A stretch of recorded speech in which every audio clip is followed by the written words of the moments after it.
préparez-vous au bonheur d'être père. L'atelier du futur papa Bordeaux vous propose 3 ateliers innovants et dédiés aux futurs et nouveaux papas. Devenez un papa formidable en participant à ces ateliers. L'atelier du futur papa Bordeaux, votre partenaire pour une nouvelle vie de famille. L'atelier du futur papa Bordeaux, l'art d'être père sans un père. Réservez votre atelier dès maintenant sur atelierdufuturpapa.com. Que faire des mômes?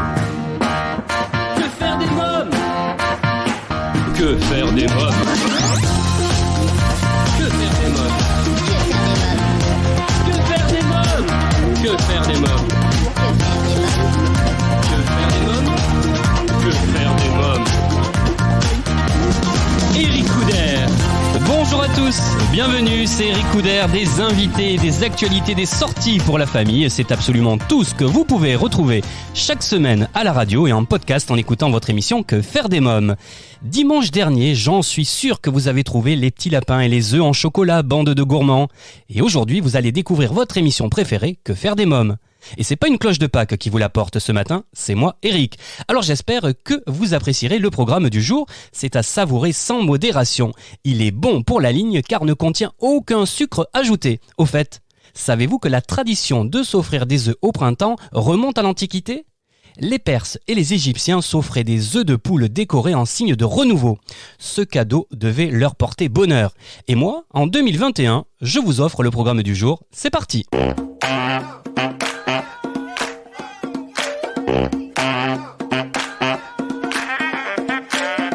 Amélie Lafont est infirmière puéricultrice et maman d'un garçon de 9 ans. Depuis qu'il est tout petit, elle adore lui raconter des histoires. À force de dévorer les livres, ils ont eu envie d'en écrire un ensemble. Cette expérience les a beaucoup amusés et partagent à présent ce plaisir avec des lecteurs conquis. Et j'en fais partie. Amélie Lafont sera mon invitée exceptionnelle aujourd'hui pour nous présenter son livre 100% rigolo, Journal d'une année géniale et parfois pourrie, aux éditions Ciné Laurent. Mais d'abord, comme chaque semaine, voici la rubrique Actualité, préparée par Adeline et Myriam des Petits Cultivés.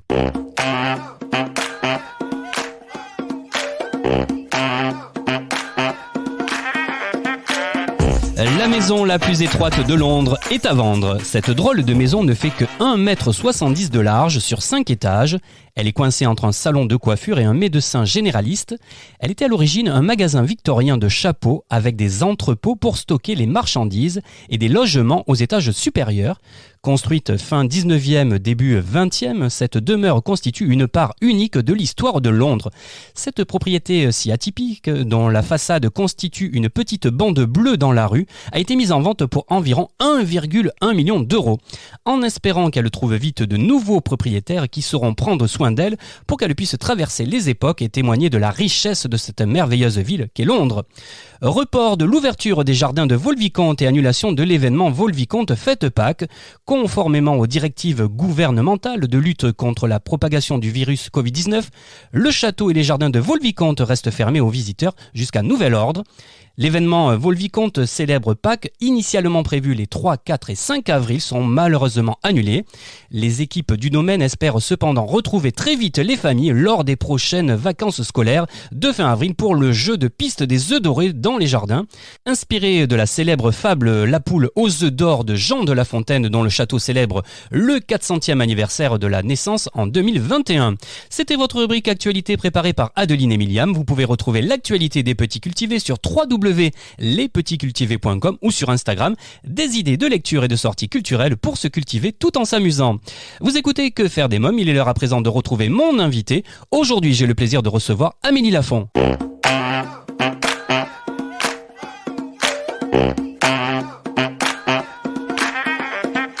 Bonjour Amélie Lafont. Bonjour. Alors vous êtes infirmière puéricultrice et maman d'un garçon de 9 ans et vous publiez aux éditions Ciné Laurent un livre 100% rigolo que vous avez écrit avec votre fils. Alors comment vous est venue cette idée ? Alors, en fait, on partage depuis qu'il est tout petit l'amour des histoires et des livres. Et c'est vraiment ce plaisir de lire qui nous a amené à cette aventure d'écriture. Voilà, donc on a lu pas mal de livres un petit peu dans ce type, journal, comme Journal d'un dégonflé ou les Tom Gates. Et un jour, on s'est dit, pourquoi pas nous aussi écrire un journal. Et c'est vrai qu'au départ, on pensait pas aller jusqu'à le publier. On pensait vraiment se le garder en souvenir pour nous. Et puis, à force de l'écrire et puis d'avancer dans le projet, on a eu envie de le partager avec des lecteurs. Voilà. En tout cas, c'est réussi parce que moi, j'ai beaucoup aimé. Alors, qui est Martin ? Alors, Martin, c'est mon fils. Alors, c'est vrai que au départ, mon fils s'appelle Dorian. Au départ, on avait gardé son prénom et les vrais prénoms de ses copains. Et au moment où on l'a publié, mon fils m'a dit, il vaut peut-être mieux qu'on change les prénoms pour pas que ça puisse gêner certains sur les petites anecdotes qu'on raconte. Donc, on a changé les prénoms pour les personnages, mais après, le contenu est réel, on va dire. Alors, Amélie Lafont, pouvez-vous nous présenter le petit monde qui entoure Martin ? Alors, le petit monde qui entoure Martin, donc c'est sa famille, donc déjà nous, ses parents, ses grands-parents, ses cousines, et ensuite il parle donc de ses copains d'école avec qui il vit pas mal d'aventures, on va dire, pour un enfant de 10 ans. Alors, une particularité de Martin, c'est que les histoires avec les filles, ça le fatigue. Ah, complètement. Alors là, c'est vrai que c'est son grand désespoir parce que ses copains sont maintenant un petit peu plongés là-dedans et lui pas du tout. Donc toutes ces histoires, ça le fatigue et lui pour l'instant il veut pas du tout en entendre parler. C'est pas encore d'actualité, on va dire. Alors à travers ce livre, on vit toute une année incroyable. Alors que s'est-il passé cette année si incroyable ? Alors incroyable, c'est sûr que pour un enfant, tout ce qu'ils vivent en fait, c'est intense, on va dire à l'école. J'ai toutes les histoires avec ses copains, les histoires qu'on a pu vivre nous en vacances. Donc notamment, on est parti à Londres, donc il raconte pas mal de choses durant ce voyage parce qu'il a découvert les cabines téléphoniques. Et c'est vrai que ça a été un choc pour lui parce qu'on lui a raconté toute notre époque à nous avec nos anciennes technologies et effectivement là on s'est un petit peu transformé en dinosaure pour lui et voilà donc c'est tout ça quoi, les vacances, l'école et toute une année qui s'écoule on va dire. Mais c'était les vacances de la Toussaint en Angleterre, hein ? C'est ça, exactement, exactement. Et j'ai bien aimé ce passage-là parce que ça nous replonge, nous, notre génération, justement, où on reparle de ces cabines téléphoniques et puis on parle aussi du magnétoscope, plein de choses comme ça, hein. C'est ça, des cartes routières qu'on utilisait avant le GPS. Et c'est vrai que pour les enfants de maintenant, ça paraît impensable en fait.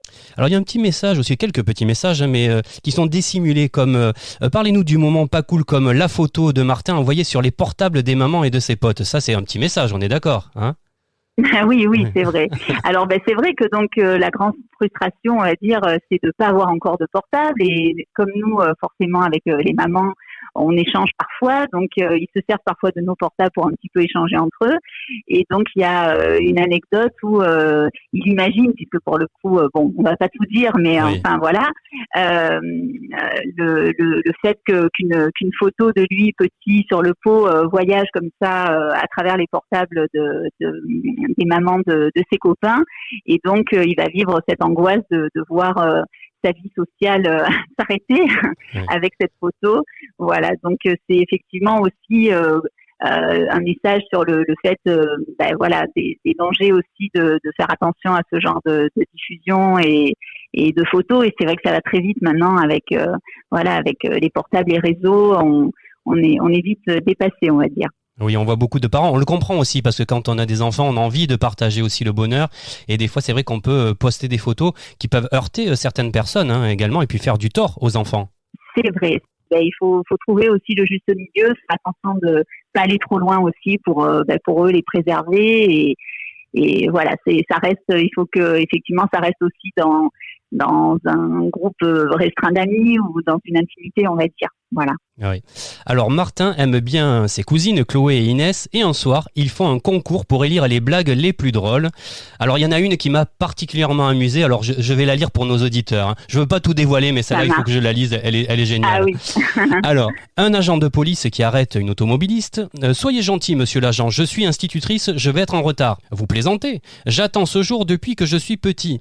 Garez-vous sur le côté et conjuguez-moi à tous les temps, je ne dois pas griller le feu. Ça m'a fait rire. rire, ça. Ah oui, non, ça j'adore. Et c'est vrai que ça c'est le rêve, je pense, de tous élèves, de un jour pouvoir, on va dire, se venger des punitions qu'ils ont eues en classe. Et ça a été dur de faire la sélection, hein, parce qu'effectivement, il y a beaucoup de blagues qui sont assez rigolotes. Ouais. Et donc voilà, ils ont fait ce petit podium, effectivement. Et oui, celle-là, elle est bien sympa, c'est vrai. Alors tout à l'heure, je vous disais que ce livre est également pour les adultes. Alors à qui s'adresse ce livre, justement ? Alors, c'est vrai qu'au départ, on pourrait se dire que c'est normalement un livre plutôt pour enfants, on va dire, à partir de 7-8 ans et jusqu'à 11-12 ans, voilà, en fonction de ce qu'aiment lire les enfants. Il y a beaucoup d'institutrices qui du coup l'ont fait découvrir en classe, donc ça nous a beaucoup touchés aussi. Donc il y a même des institutrices qui ont fait un projet autour de ce livre avec des fiches de lecture, des fiches de grammaire, enfin, ou un projet d'écriture en classe. Donc ça a été aussi une grande fierté pour Dorian de se dire que son livre sert de support pédagogique pour des élèves. Et donc oui, donc au départ c'était plutôt pour enfants, mais finalement on est heureux de se dire que voilà, que les parents, les adultes ont aussi replongé dans leurs souvenirs d'enfance à travers notre récit, et que du coup c'est aussi un petit voyage vers l'enfance en relisant ce livre. Alors Amélie Lafont, voilà, on va parler un peu de vous, Amélie Lafont, maintenant. Quelle maman êtes-vous ? Alors moi je suis une maman assez maman poule, on va dire, ouais. Assez bienveillante, assez voilà, sur tout ce qui est maintenant la parentalité positive. J'essaye d'être beaucoup à l'écoute, de beaucoup discuter. D'ailleurs, c'est vrai que mon fils le dit dans le livre, je parle trop. Ouais. Donc, il y a pas mal de blabla des fois entre les mots quand je parle, et je vois qu'il n'est pas toujours connecté à ce que je lui dis.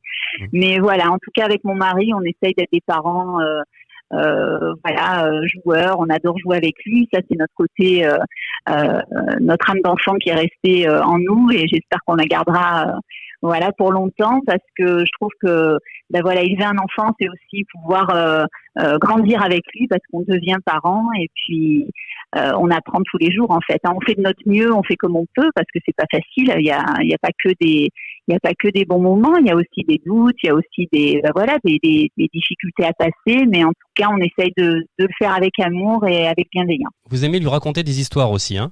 Ah oui.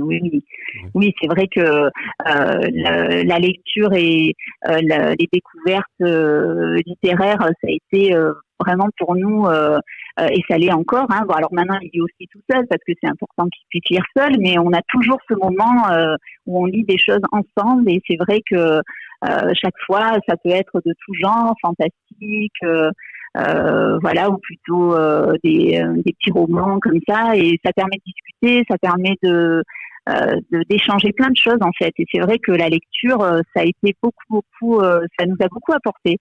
Et c'est super de voir que notre livre est aussi partagé par des parents et des enfants, ça nous touche. Voilà. Est-ce que vous parlez de tout, ou est-ce que certains sujets sont tabous avec votre fils ?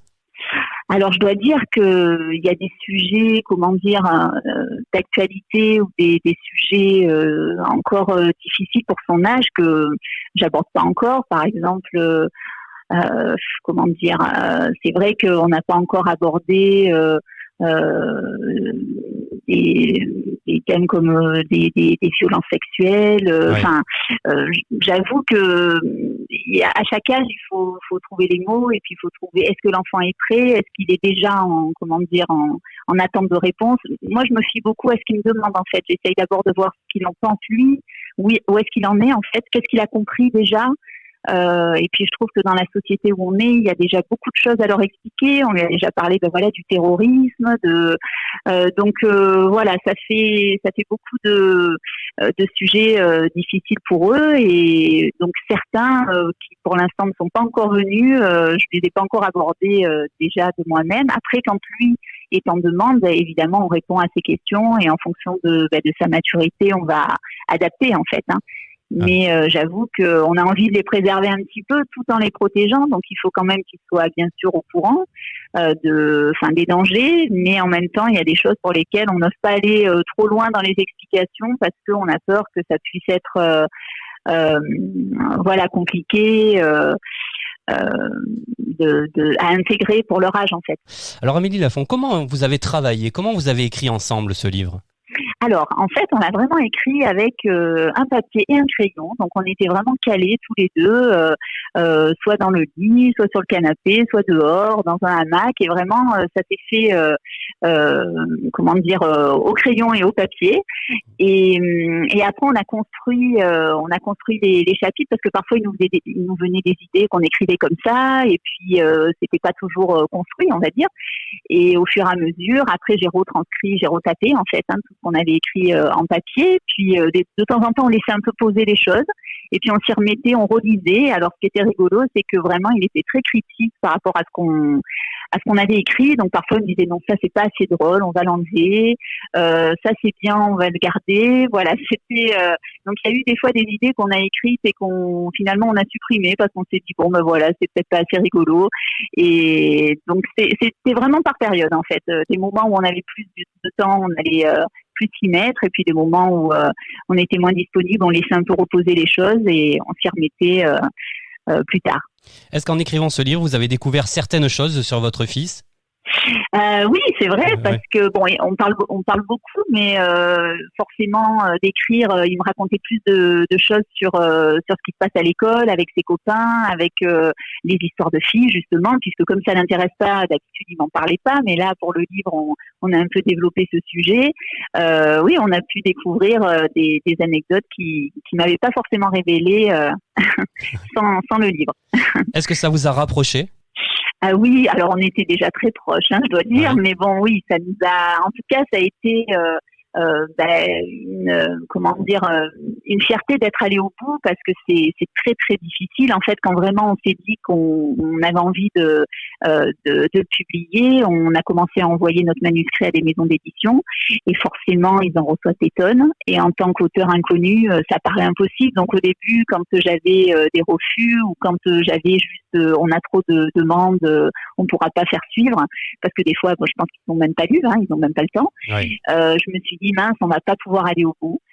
Et du coup, on avait pensé aussi à l'auto-édition, mais bon voilà, moi c'est pas du tout mon domaine, donc je savais pas trop si on allait pouvoir le faire. Et puis donc on a eu la maison Sidney Laurent qui a accepté notre manuscrit, qui demande quand même une participation, voilà, parce que je pense que pour pas prendre de risques, voilà, financièrement, il fallait qu'on participe nous aussi en tant qu'auteur.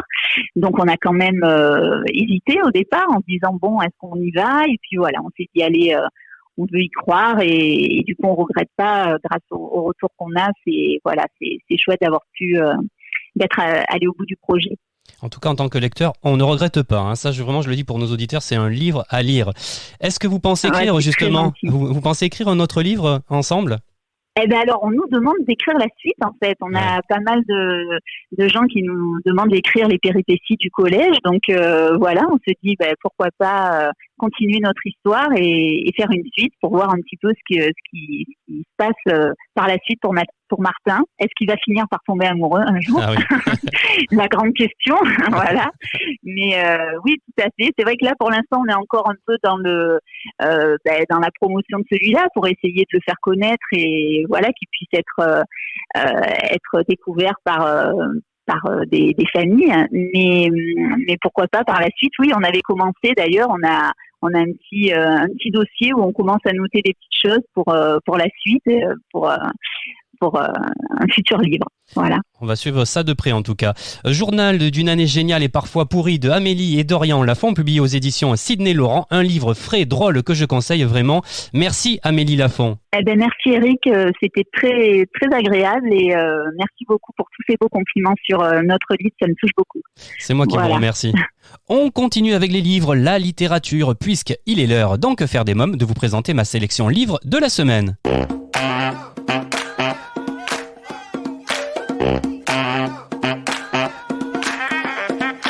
Dans la bibliothèque de Que faire des mômes, j'ai mis en évidence cette semaine le livre des mots qui font rire de Brigitte Labbé, illustré par Séverine Cordier de la collection Le livre des mots qui. Une collection qui fait réfléchir pour les enfants à partir de 5 ans. Il n'est jamais trop tôt pour que les mots deviennent des amis, des compagnons de toute une vie. Prenons par exemple prout. Pas besoin de l'entendre ni de le sentir, il suffit de le dire pour avoir envie de rire. Qui a fait un prout ? Ce qui est génial dans ce livre, c'est que les enfants y trouveront aussi les définitions, comme ici pour prout, un bruit que le corps fait quand des gaz s'échappent des fesses. Et ils pourront aussi y trouver des mots voisins. P, pété, odeur, intestin, intestinal, sonore, vent, flatulence, etc. Le tout agrémenté d'une illustration sympa. Bref, le livre des mots est un voyage au cœur de 21 mots, entre autres Cacao, Saperlipopette, Scooby-Doo, un livre plein de poésie, d'humour, d'émotion et d'images, l'occasion de découvrir ensemble les mots qui remplissent d'énergie et de confiance en soi. Et qui donnera à vos petits bouts de chou l'envie de jouer avec les lettres, les accents, les sons, les significations. Pour que les mots deviennent des compagnons de vie dès le plus jeune âge, je vous conseille donc le livre des mots qui font rire aux éditions Glénat Jeunesse. Les éditions Vent d'Ouest proposent une splendide BD Alison Ford dont le tome 1 s'intitule Le Temple du Jaguar. Après le fabuleux destin des carnets de cerises, Joris Chamblin nous propose une nouvelle aventurière hors du commun. Marchant dans la droite lignée d'Indiana Jones et de Lara Croft, Alison Ford va devoir partir à la recherche de ses proches et de son héritage au cœur de l'Amazonie, une aventure sur les terres lointaines où magie ancestrale, société secrète et trésors enfouis jalonneront le parcours de cette jeune aventurière. Alison Ford, tome 1, Le Temple du Jaguar, aux éditions Vent d'Ouest. Et bien voilà, Que faire des mômes pour aujourd'hui, c'est terminé. Si vous avez aimé cette émission, je vous invite à laisser un commentaire sur notre site quefairedesmômes.fr, à vous abonner à la newsletter et à nous suivre sur les réseaux sociaux. Merci à tous pour votre fidélité, c'était Eric Couder, on se retrouve la semaine prochaine avec de nouveaux invités, des actualités, des sorties pour la famille. Portez-vous bien, bye bye.